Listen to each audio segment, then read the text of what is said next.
এখন আমরা পরের স্লাইডে চলে যাচ্ছি। এখন ভিটামিন সি এর রাসায়নিক নাম কি? আমরা বিভিন্ন ধরনের অ্যাসিড আমরা পড়েছি, কিন্তু কিছু কিছু অ্যাসিডের আবার আলাদা করে নাম আছে। যেমন ভিটামিন সি যে আছে এটা অ্যাকচুয়ালি এক ধরনের অ্যাসিড। এটা কি ধরনের অ্যাসিড? Ascorbic acid. আমরা যদি আগের স্লাইডটা একটু দেখি, অ্যাসকর্বিক অ্যাসিড কোনটার মধ্যে আছে? এই যে কমলার মধ্যে, ঠিক আছে? তাহলে কমলার মধ্যে আমরা অ্যাকচুয়ালি ভিটামিন সি পাই।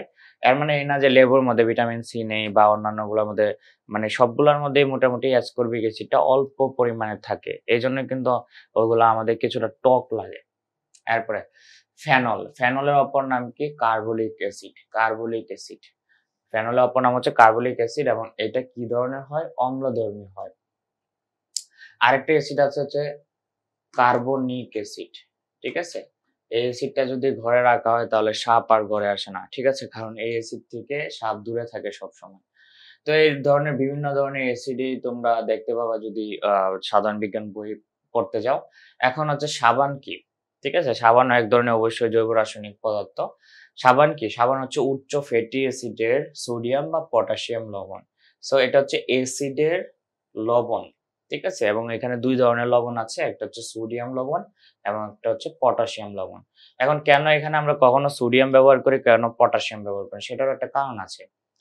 আচ্ছা, সেটা আমরা জানার আগে দেখি যে এর প্রধান কাঁচামালটা কি? সাবান তৈরির প্রধান কাঁচামাল হচ্ছে এই যে ফ্যাটি অ্যাসিড, যেটাকে আমরা বলতেছি তেল বা চর্বি। ঠিক আছে? তো সাবান বানাতে হলে আমাদেরকে ১ম এ তেল বা চর্বি একত্রিত করতে হবে। সেটা কোনো পশুর চর্বি হোক বা তেলটা আমরা যেকোনো তেল, যেমন কি আমরা আ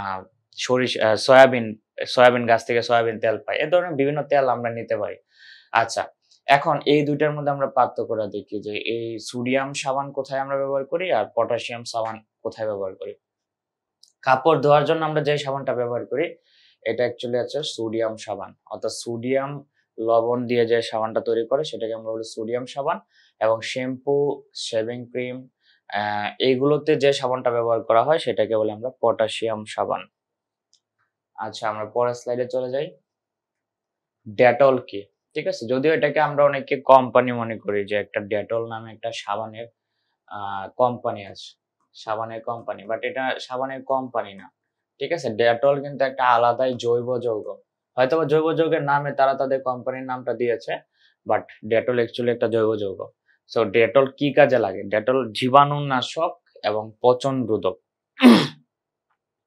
কারো যদি শরীরে কোনো জায়গায় পচে যায়, ঠিক আছে? বা সেখানে জীবাণু আক্রমণ করে, তখন আমরা কি ব্যবহার করে থাকি সেখানে?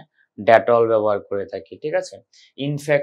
ইনফেকশন থেকে রক্ষা পাওয়ার জন্য প্রতিদিনই আমাদের ডেটল ব্যবহার করতে হয়, ঠিক আছে? এবং ডেটলের রাসায়নিক সংকেত কি? 4-chloro-3,5-dimethyl phenol। তো এখানে একটা ইম্পোর্টেন্ট বিষয় হচ্ছে ডেটল মানে ডেটলটা কোন ধরনের জৈব যৌগ? ডেটল হচ্ছে ফেনল, ঠিক আছে? একটু আগে আমরা কিন্তু পড়ে আসছি যে ফেনলের অপর নাম হচ্ছে কার্বলিক অ্যাসিড এবং এটা একটা অম্লধর্মী অ্যাসিড, ঠিক আছে?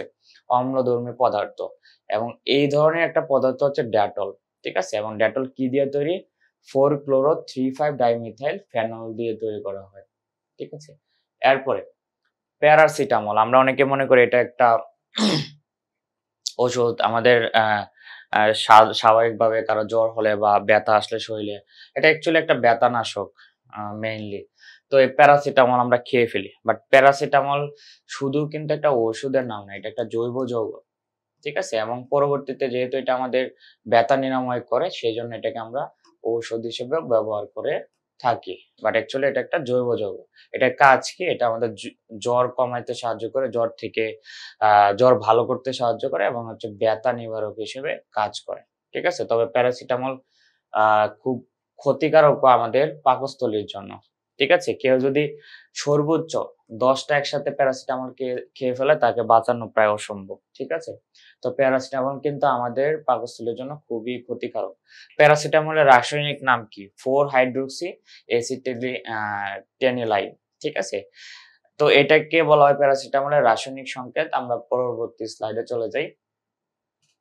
টুথপেস্ট তৈরি করার জন্য আমাদের কিছু জৈব যৌগে, এটাও কিন্তু একটা জৈব যৌগ টুথপেস্ট। কিন্তু তোমরা দেখে একটু অবাক হবা যে টুথপেস্ট অ্যাকচুয়ালি কি দিয়ে তৈরি করা হয়? টুথপেস্ট তৈরি করা হয় সাবান এবং পাউডার দিয়ে, সাবান এবং পাউডার দিয়ে। ঠিক আছে, তার মানে আমরা যে দাঁত মাজি প্রতিদিন, সেটা কি দিয়ে মাজি? সেটা মাজি সাবান দিয়ে এবং পাউডার দিয়ে। চিন্তা করা যায়? ঠিক আছে, তো এই জায়গায় একটা কথা বলি, আমরা অনেক ধরনের পেস্টের, আমরা কিসব পেস্ট ব্যবহার করি আমরা হয়তো অনেক সময় জানি না, রাস্তাঘাট থেকে বিভিন্ন পেস্ট কিনে নিই, বাট কয়েকটা বড় বড় ব্র্যান্ড হচ্ছে কি ক্লোজ আপ, হ্যাঁ, ক্লোজ আপ, আরো কয়েক ধরনের আছে, আমরা যাই হোক। তো এই টুথপেস্ট গুলা যদি ইউরোপিয়ান কান্ট্রি হয়, অন্যান্য দেশে বলে যে এটা কখনোই খাবেন না। ঠিক আছে, অনেকে বাচ্চারা কি করে খেয়ে ফেলে বা অনেক সময় আমাদের পেটে চলে যায়, বাট এটা খাইতে না করে কেন? এটা ক্যান্সারের জন্য দায়ী। সো আমাদের মধ্যে অনেকে আছে কি দাঁত ব্রাশ শুরু করলে 5 মিনিট 10 মিনিট ধরে দাঁত ব্রাশ করতে থাকে, বাট 2 মিনিটের উপর এটা কখনোই করা উচিত না। তার কারণ এটা আমাদের হয়তো পেটে যাইতে পারে এবং পেটে গেলে সেটা ক্যান্সারের মানে কারণ হইতে পারে। তার কারণ কি?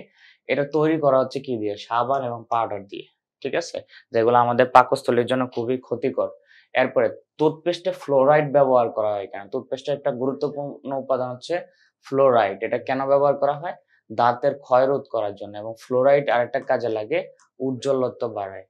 ঠিক আছে, উজ্জ্বল করে, আমাদের দাঁতকে চকচকা করে সেটা। ঠিক আছে, সো ফ্লোরাইডের প্রধান কাজ হচ্ছে দাঁতের ক্ষয় রোধ করা। ঠিক আছে, ক্ষয় রোধ করা। এরপরে আমরা এখন আলোচনা করবো হচ্ছে সিমেন্ট নিয়ে। সিমেন্ট একটা জৈব রাসায়নিক পদার্থ। সিমেন্ট তৈরি করা হয় কি দিয়ে? চুনা পাথর দিয়ে এবং সিলিকা দিয়ে। চুনাপাথরের রাসায়নিক সংকেত হচ্ছে ক্যালসিয়াম কার্বনেট, CaCO3। এটা এক ধরনের হচ্ছে, আমরা চুন বলে থাকি অনেকে। চুন এবং চুনাপাথর এক না। ঠিক আছে, চুনকে প্রসেস করলে তার চুনাপাথরকে প্রসেস করলে তারপরে আমরা চুন পাই। ঠিক আছে, তাহলে সিমেন্টের একটা উপাদান হচ্ছে চুনাপাথর বা ক্যালসিয়াম কার্বনেট, আর একটা হচ্ছে সিলিকা। সিলিকার সংকেত হচ্ছে সিলিকন ডাইঅক্সাইড। ঠিক আছে, আমরা নরমাল যে বাসা বাড়ি করার যে বালুগুলা দেখতে পাই ওগুলাকে আমরা সিলিকা বলি। তাহলে সিমেন্ট তৈরির জন্য এই দুইটা জিনিস খুবই গুরুত্বপূর্ণ। এই দুইটা দিয়েই, এগুলো হচ্ছে মূল উপাদান, আরো বেশ কিছু উপাদান থাকে। আমাদের দেশে কোন ধরনের সিমেন্ট বেশি ব্যবহার করা হয় সেটাকে বলা হয় পোর্টল্যান্ড। সিমেন্টের অনেক টাইপ আছে, এক এক দেশে এক এক ধরনের সিমেন্ট ব্যবহার করে। আমাদের দেশে ব্যবহার করা হচ্ছে পোর্টল্যান্ড সিমেন্ট। সিমেন্টে জিপসাম কেন ব্যবহার করা হয়? জিপসাম কিন্তু সার হিসেবে ব্যবহার করা হয়। ঠিক আছে, যাদের কৃষিকাজ হয়, যাদের বাসা গ্রাম সাইডে, তোমরা জানো যে জিপসাম নামে এক ধরনের সার আছে। বাট এটা সিমেন্টে কেন ব্যবহার করা হয়? কারণ সিমেন্ট যে জিনিসটা আছে, সিমেন্ট যে পদার্থটা আছে, এটা তাড়াতাড়ি জমাট বেঁধে যায়, খুব দ্রুত জমাট বেঁধে যায়। কিন্তু জিপসাম দিলে এটা জমাট বাঁধতে টাইম নেই। ঠিক আছে, দেখা যায় পুরো একদিন লেগে যায় এটা জমাট বাঁধতে। এরপরে বালির প্রধান উপাদান হচ্ছে সিলিকা। এই বালি, অ্যাকচুয়ালি এটাকে বালি বলা হয়, বাট আমরা এটাকে বালু বলে থাকি। বাট এটা কিন্তু একই জিনিস, সিলিকন ডাইঅক্সাইড, পুরোটাই সিলিকন ডাইঅক্সাইড। তুমি যেখানে বালি বালু যাই পাবা, এটা সিলিকন ডাইঅক্সাইড। সিলিকার রাসায়নিক নাম হচ্ছে সিলিকন ডাইঅক্সাইড। হ্যাঁ, এখন আমি এটা বারবার বলতেছি, বাট আমরা যারা সায়েন্সে ব্যাকগ্রাউন্ডের না, এটা হয়তো এটা ভুলভাল করে ফেলি, সেই জন্য এখানে লিখে দেওয়া আছে, এটার নাম হচ্ছে সিলিকন ডাইঅক্সাইড। ঠিক আছে, এই জিনিসটাকে বলি আমরা। এরপরে কাঁচ তৈরির প্রধান উপাদান কি? বালি বা সিলিকন ডাইঅক্সাইড। ওকে, এখন বিস্ফোরক। বিভিন্ন ধরনের বিস্ফোরক আছে যেগুলো হচ্ছে জৈব রাসায়নিক পদার্থ। 3টা বিস্ফোরকের নাম আমরা খুব ভালো করে মনে রাখবো। একটা হচ্ছে নাইট্রোগ্লিসারিন। এটা দিয়ে ডিনামাইট তৈরি করা হয়েছিল, যেটা তৈরি করেছিল আলফ্রেড নোবেল, যার নাম অনুসারে কিন্তু নোবেল প্রাইজ দেওয়া হয়। একটা ক্লাস, ইলেকট্রনিক্স এর ক্লাসে আমি এই ডিনামাইট নিয়ে আলোচনা করেছিলাম, সেখানে তোমরা দেখতে পারো। তো ডিনামাইট দিয়ে কি করে? বড় বড় পাহাড় চূর্ণ করে এবং সেখান থেকে খনিজ পদার্থ আহরণ করে। এরপরে টিএনটি। টিএনটি এটা হচ্ছে বোমা তৈরির জন্য সবচেয়ে বেশি ব্যবহার করে থাকে টিএনটি। ঠিক আছে, টাইম বম বা যে কোনো ধরনের বোমে টিএনটি ব্যবহার করে থাকে। এবং পিক্রিক অ্যাসিড, এবং এদিকে কিন্তু এটার হচ্ছে রাসায়নিক সংকেতটা দেওয়া আছে। এটা খুব বেশি ইম্পর্টেন্ট না, তারপরে মনে রাখতে পারো জাস্ট।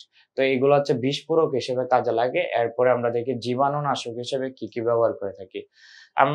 আমরা এখানে দুইটা জিনিস পড়বো, একটা হচ্ছে ডিডিটি, এটাকে এভাবেও লেখা থাকতে পারে পরীক্ষায়, ডিডিটি এবং গ্যামাক্সিন। এটা কি কোথায় ব্যবহার করে? গ্যামাক্সিনটা বেশি ব্যবহার করে আমরা যে শরীরে দেওয়ার পাউডার ব্যবহার করে থাকি। ঠিক আছে, এই পাউডারের মধ্যে গ্যামাক্সিন থাকে, যেটা আমাদের অনেকের ঘামাচি হয়, ঘামাচিকে মানে প্রতি মানে এটাকে সুস্থ করে আর কি এই গ্যামাক্সিনটা। আচ্ছা, এছাড়া কিছু আমাদের আরো কিছু জৈব রাসায়নিক পদার্থ আছে, যেমন কাগজ কি থেকে তৈরি করা হয়? কাগজ তৈরি করা হয় হচ্ছে সেলুলোজ দিয়ে।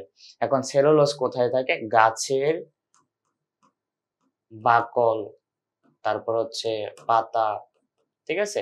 এগুলোর মধ্যে হচ্ছে সেলুলোজ থাকে। তো গাছের যে সবুজ অংশটা আছে এটাকে আমরা সেলুলোজ বলে থাকি, এবং এই সেলুলোজ কিন্তু আমরা খেতে পারি না। এটা আমাদের হজম করার কোনো এনজাইম আমাদের পাকস্থলীতে নেই। কিন্তু আমরা জানি কি গরু, ছাগল এরা কিন্তু গাছের সবুজ অংশ খেয়ে ফেলে। তার কারণ কি? কারণ হচ্ছে তাদের সেলুলোজ পরিপাক করার মতো এনজাইম গরু, ছাগল কিংবা অন্যান্য যে তৃণভোজী প্রাণীগুলো আছে তাদের আছে। এবং সেলুলোজ আর একটা গুরুত্বপূর্ণ অংশ হচ্ছে এটা কাগজ তৈরিতে সাহায্য করে। একটা কথা মনে রাখবা যে প্রকৃতিতে পাওয়া পাওয়া সবচেয়ে বেশি জৈব রাসায়নিক পদার্থ হচ্ছে সেলুলোজ।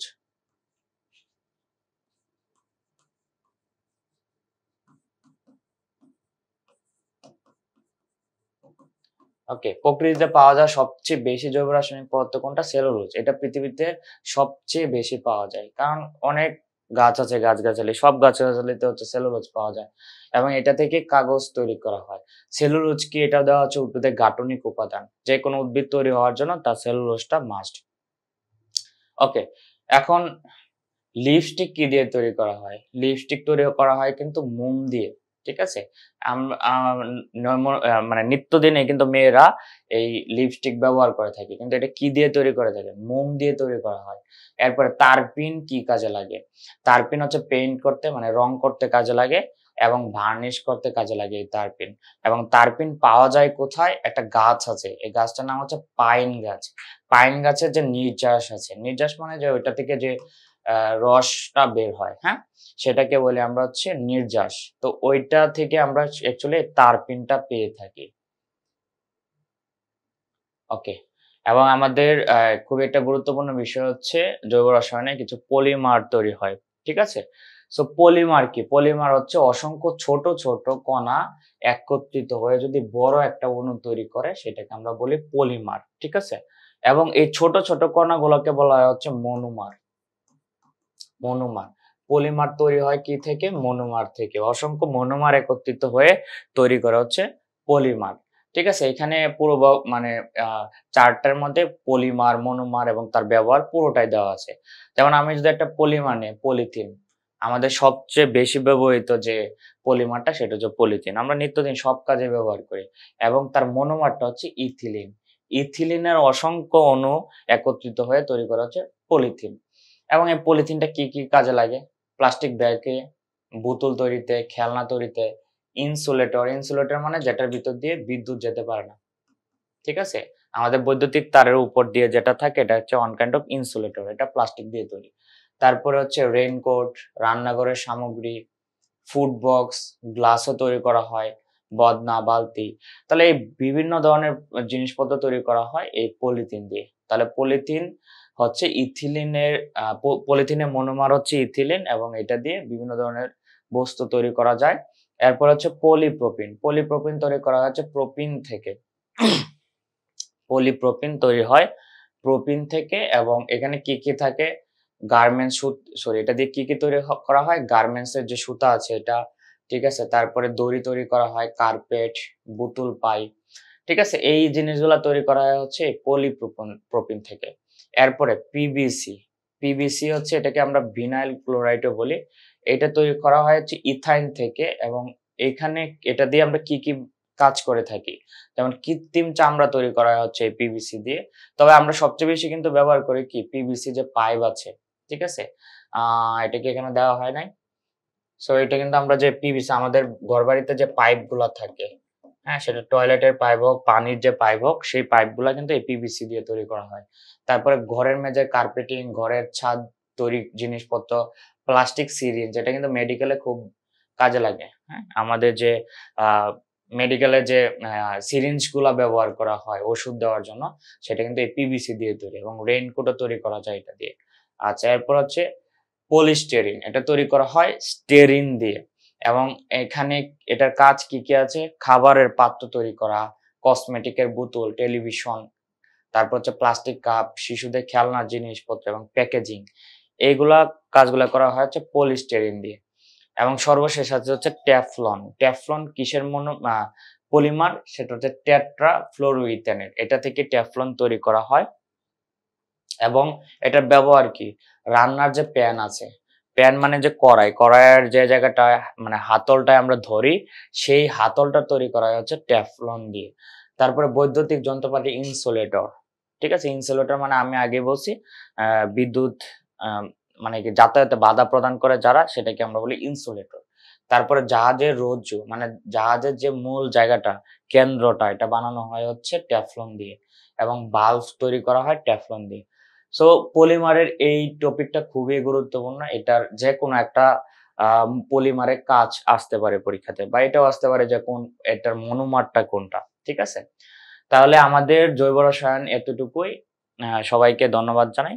আল্লাহ হাফেজ।